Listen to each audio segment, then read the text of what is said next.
조갑제 TV 시청자 여러분 안녕하십니까? 2025년 2월 27일 오전 11시입니다. 방금 제 손에 한동훈 전 대표가 쓴 책이 하나 잡혔습니다. 한동훈의 선택, 국민의 문제입니다.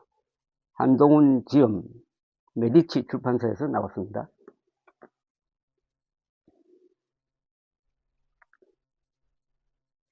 책을 받으면 맨 뒤를 보게 됩니다. 이 장면이죠.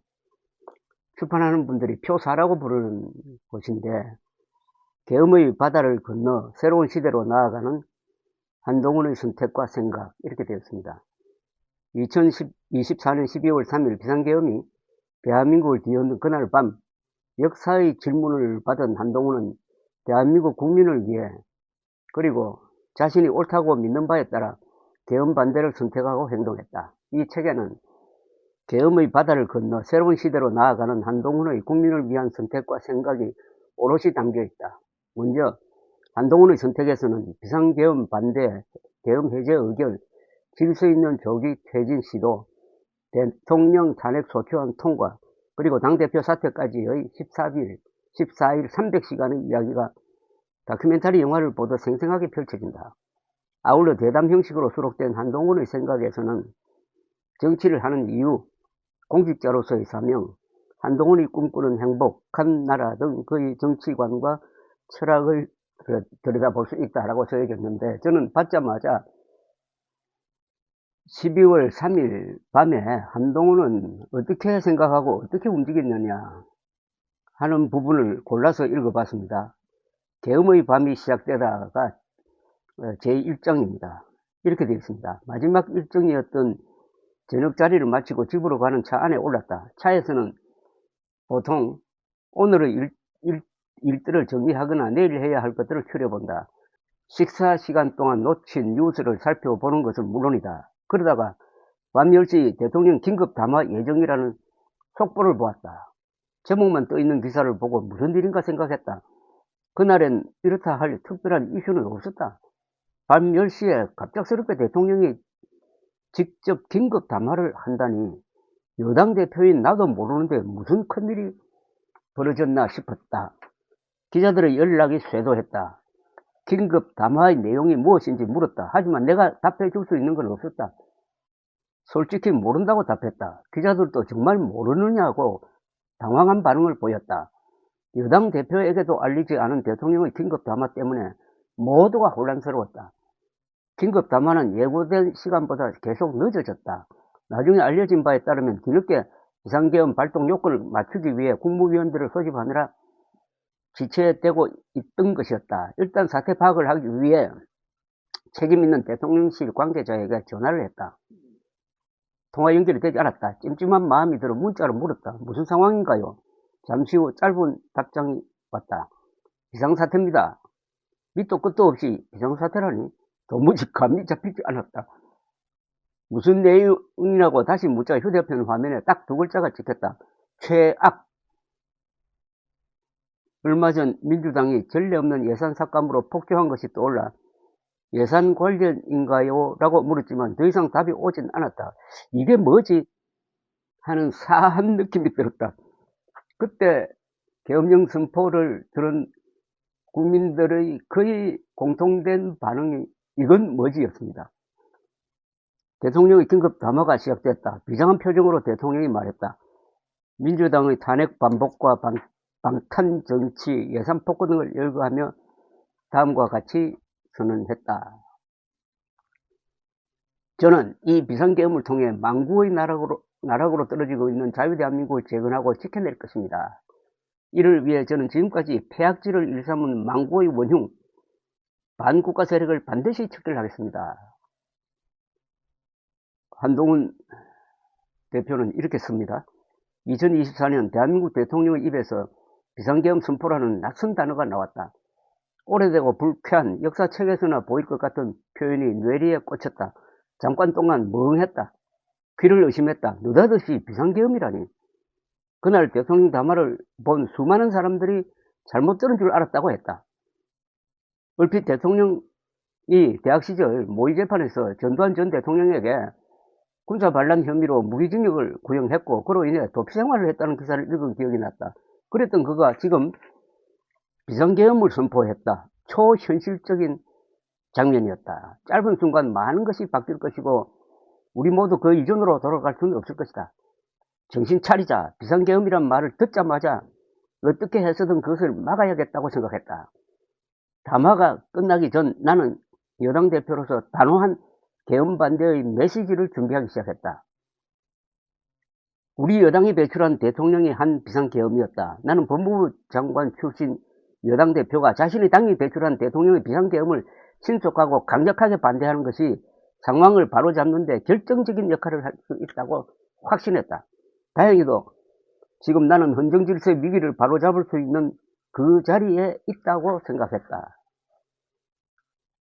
공포에 전념성이 있듯이 용기에도 전념성이 있다. 계엄령이 선포된 오늘 공포보다 용기가 더 먼저 퍼져야 한다고 생각했다. 정치적 유불리를 계산하며 우물쭈물 머뭇거리느라 타이밍을 놓치면 안 된다고 결심했다. 첫째, 계엄 선포 소식에 놀란 국민들이 여당 대표가 강력하게 즉각 반대하는 입장을 낸 것을 보면은 이건 여당도 반대하는 계엄이다. 그러니 대통령 마음대로 되지 않을 것이다 라고 안심할 것이다. 둘째, 계엄에 동원된 군인과 경찰이 뭔가 크게 잘못돼 가고 있다. 시키는 대로 하다가는 인생 망치겠다는 생각이 들면 적극적으로 계엄 명령에 부여하지 않을 것이다. 셋째, 국민의힘 의원들과 당원들에게도 우리가 이 비상계엄을 지시해서는 안 된다는 당대표의 메시지를 전달해야 했다. 늦으면 안 된다 라고 나는 계속 생각했다. 대통령의 비상계엄 선포 속보 뉴스에 바로 붙어서 그 대통령을 배출한 여당 대표의 계엄 반대 뉴스가 동시에 떠야 한다고 생각했다. 그렇게 해야만 비상계엄의 정치적 명분이 없어질 거라고 생각했다. 그러니 내 첫 번째 메시지는 언론이 편집하는데 시간 들일 필요 없이 적각 그대로 다 쓸 수 있도록 짧게, 그러면서도 할 말은 다 들어가야 했다. 그리고 여당인 국민의힘 당대표 자격으로 내는 것이라는 점을 분명히 해야 했다. 대통령의 비상계엄 선포는 잘못된 것입니다. 국민과 함께 맡겠습니다. 국민의힘 당대표 한동훈. 이 메시지는 아주 역사적인 의미가 있습니다. 대통령의 비상계엄 선포는 잘못된 것입니다. 국민과 함께 맡겠습니다. 국민의힘 당대표 한동훈. 비상계엄 선포 방송이 끝나기 전 당대표실 서성해 국장에게 메시지를 보냈다. 공보실을 통해 즉각 언론에 공지해달라고 요청했다. 야간이라 10분 정도가 흐른 뒤인 밤 10시 46분경 기자들에게 전달됐고 뉴스가 나오기 시작했다. 당시에는 몰랐지만 여야 통틀어 가장 먼저 나온 비상계엄 반대 메시지였다. 이날 내가 신속한 계엄 반대 입장을 낸 것을 놓고 다음 날부터 중진 의원들 몇몇이 강한 유감을 표시했다. 비상계엄을 선포한 깊은 뜻이 대통령에게 있을 수 있는데 여당 대표가 곧바로 반대 입장을 내 찬물을 끼얹었다는 것이다. 내 행동이 성급하고 경솔하다고 지적했다. 심지어 언론 인터뷰에서 실명으로 이런 비판을 한 의원도 있었다. 하지만 나는 그때나 지금이나 전혀 그렇게 생각하지 않는다. 아무리 목적이 정당하더라도 초법적 권력 행사를 해서는 안 된다. 정치와 사법 시스템으로 풀어야 할 일들을 비상계엄을 통해 반대파를 잡아넣겠다는 발상은 반헌법적이다. 군사 독재 시절에나 가능한 발상이다. 아울러 전쟁과 사변이 아닌 상황에서 비상계엄은 절대 용인될 수 없다. 우리 당이 배출한 대통령이 한 일이라 너무 안타깝지만 대한민국이 먼저였다. 국민이 먼저였다. 이게 첫 제목이네요. 국민이 먼저입니다 라는 말이 여기서 나왔습니다.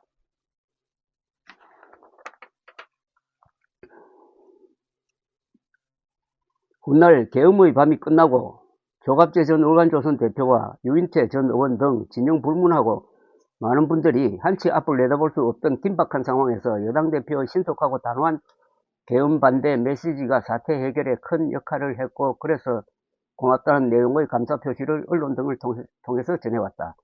천영우 전 외교안보수석은 한동훈은 이 시대가 부여한 사명을 완수하고 무대에서 내려왔다. 다시 정치의 장으로 돌아오지 못하더라도 억울할 것은 없다. 나라가 운명의 기로에 선 순간 어느 국민의힘 중진도 감히 할 수 없는 일을 해내었고 자신의 정치 생명을 희생하여 자기 위기에 처한 나라를 구하고 국힘의 존속과 재기의 희망을 살렸다라고 했다. 나는 국민들에게 나를 지키려 하지 마시라. 내가 여러분을 지키겠다는 말을 종종 해왔다. 그 말을 조금이나마 실천할 수 있어 다행이었다. 한동훈 대표의 행동의 김인성은 그날 밤에 발휘되었고, 이 책을 내는데도 굉장히 속도감 있게 했다는 느낌이 듭니다. 이 책 페이지가 약 90페이지입니다. 390페이지 책을 2달 동안에 쓰고 책으로 꾸린 이 한동훈 대표의 속도감이 대단합니다. 정치와 전쟁에서 제일 중요한 것은 기동성이라고 그럽니다. 타이밍을 놓치면 모든 것을 잃게 됩니다. 이어서 전해드리겠습니다. 여의도로 가는 차 안에서 나는 왜 계엄의 D-Day를 평일 밤으로 택했을까 생각했다. 만약 평일이 아니라 금요일 밤이나 휴일에 계엄을 선포했다면 국회의원 151명 이상이 바로 국회에 모이기는 훨씬 어려웠을 것이다. 금요일 밤이나 휴일에는 대부분의 국회의원들이 지역구 활동을 위해 전국 각지로 흩어지곤 했기 때문이다. 하지만 일과 시간이 아니고 의원들이 모이기 어려운 밤 10시 넘어 기습적으로 비상계엄을 선포한 것을 보면은 계엄을 실행한 측에 국회의 계엄 해제 요구 결의를 막겠다는 의도가 충분히 있었던 것처럼 보였다. 그런데 왜 평일을 골랐을까? 아무리 생각해봐도 화요일인 12월 3일에 비상계엄을 해야 할 이유가 없어 보였다. 뭔가 비합리적인 이유의 태결이 있던 것이 아닌가 하는 생각까지 들었다. 이 부분은 앞으로 좀 취재를 깊게 해봐야 되겠습니다. 뭔가 비합리적인 이유의 태결. 여기 자꾸 또 무속과 연관된 현상이 생깁니다. 어떤 이유에서였건 계엄을 막아야 하는 내 입장에서는 다행스러운 일이었다. 금토일 중에 계엄을 선포하고 의원들을 체포 구금했다면 국회의 계엄 해제 요구 결의는 불가능했거나 매우 지연됐을 것이다. 시민들과 계엄군의 충돌로 인한 유혈 사태, 대량 체포와 구금 등 돌이킬 수 없는 불행한 일이 발생했을지 모른다. 경제는 회복 불가능한 수준으로 더욱 망가졌을 것이다. 계엄 저지 메시지를 낸 후 이런저런 생각에 빠져 있을 때쯤 이상한 전화 한 통을 받았다. 평소 알고 지내던 명망 있는 여권 인사의 목소리였다. 다른 사람은 몰라도 한 대표는 절대 체포되면 안 된다. 체포되면 정말 죽을 수 있다. 그러니 국회로 가지 말고 즉시 은신처를 정해서 숨어라. 출석되지 않도록 휴대폰도 끊어라. 가족들도 피신시켜라. 신뢰할 만한 정보이니 허투루 듣지 말고 꼭 그렇게 하시라. 믿을만하고 신중한 분의 말이었기 때문에 당황스러웠다. 계엄이 선포된 지 얼마 지나지 않은 그 급박한 시점에 실없는 소리를 할 이유도 없었다. 잠깐 생각을 해보았다. 뜬금없이 웬 체포인가? 나를 해치고 싶었다면 차라리 누군가를 사주하지 비상계엄까지 선포해서 할까 싶기도 했다. 이 책을 쓰면서 내가 그때 공포를 느꼈는지 곱씹어 보았다. 그랬던 것 같다. 다만 계엄을 막아야 한다는 결심이 공포라는 반응을 압도했다. 공포는 반응이고 용기는 결심이라는 처치의 말을 좋아한다. 여의도에 다다를 무렵 국회가 경찰에 의해 봉쇄되고 있다는 소식을 들었다. 그래서 일단 국민의힘 당사로 가서 사람들을 규합해 국회로 가려고 했다. 당사에서 나는 제일 먼저 영상 메시지를 낼 준비를 하고 있었다. 영상과 음성이 직접 나와야만 메시지에 더욱 힘이 실릴 거라고 생각했다. 그러나 당사에는 카메라 기자들이 없었다. 채널A 정치부의 취재기자 한 명만 있었다. 그 기자에게 계엄 반대 메시지 영상을 휴대폰으로 찍어 다른 기자들에게 공유해달라고 부탁을 했다. 영상이 조악하더라도 서둘러 메시지를 내는 게 중요하다고 생각했다. 그때가 밤 11시 5분경이었다. 계엄 선포 하고 나서 한 30분 흘렀습니다. 국민의힘 당사 간판을 배경으로 비상계엄은 위법이라고 말했다. 찍고 나니 꼭 하고 싶었던 중요한 말이 빠졌다. 급했지만 한 번 더 찍었다. 그러고는 국민 여러분께서는 안심해달라고 이야기했다. 국민들께서 불안해할 것 같았기 때문이다. 오늘 대통령이 비상계엄을 선포했습니다. 요건에 맞지 않는 위헌인 비상계엄 선포입니다. 대한민국은 자유민주주의 국가입니다. 국민과 함께 자유민주주의를 지키겠습니다. 비상계엄을 반드시 막아내겠습니다. 국민들께서는 안심해 주시기 바랍니다. 반드시 저희가 위헌적인 비상계엄을 막아내겠습니다. 휴대폰 영상은 기자들의 단체 대화방으로 공유돼 속보로 방송되었다. 나는 비상계엄은 위헌과 위법이 분명하기 때문에 입장이 애매해서는 죽도 밥도 안 된다고 생각했다. 돌다리도 두들겨 보거나 돌아가야 할 때도 있고 나는 대부분 걸으려고 노력하는 편이다. 그런데 지금은 그럴 때가 아니었다. 여기서 한동훈 전 대표의 정치 스타일이 잘 드러나고 있습니다. 급할 때는 급하게 대응해야 된다는 겁니다. 흔히 급할 때 급하게 하는 것을 졸속이라고 합니다. 그러나 졸속은 거기서 실수가 있어도 나중에 고치면 됩니다. 졸속을 하지 않으려고 신중하게 하다가는 시간 다 보내고 그때 결정하는 것은 아무 의미가 없는 경우가 정치와 전장에서 자주 일어나는 현상입니다. 그런데 한동훈 당시 대표는 절체절명의 순간, 역사적 순간에서 기민하게 대응을 하면서 SNS를 충분히 활용했다는 겁니다. 완전히 신세대 정치인이라는 것을 실감을 한 대목입니다. 흥미로운 것은 요 다음에 또 한번 이어서 설명을 드리겠습니다. 한동훈의 선택, 국민이 먼저입니다. 였습니다.